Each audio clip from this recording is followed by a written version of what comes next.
The Selfish Giant is a short story written by Oscar Wilde. The story revolves around a giant who owns a beautiful garden but refuses to let children play in it, thus isolating himself from the joy and laughter of youth.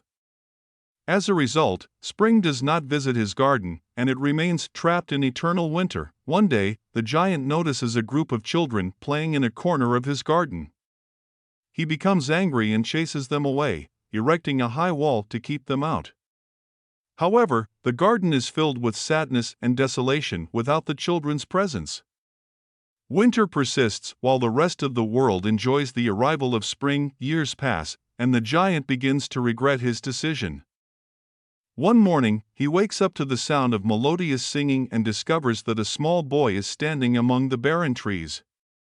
The boy reveals himself to be the Christ child and explains that because of the giant's selfishness, spring has been banished from the garden. Touched by the boy's words, the giant realizes the error of his ways and begs for forgiveness. The Christ child forgives him and grants him a second chance. As the giant's heart fills with love and compassion, he knocks down the high wall and invites the children back into the garden.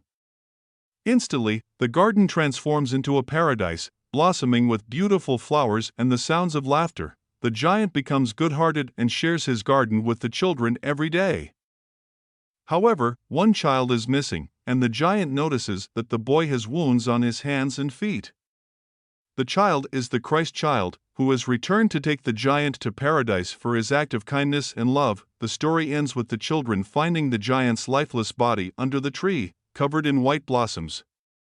They recognize that the giant has entered paradise and remark that he looks like a giant who has learned how to dance.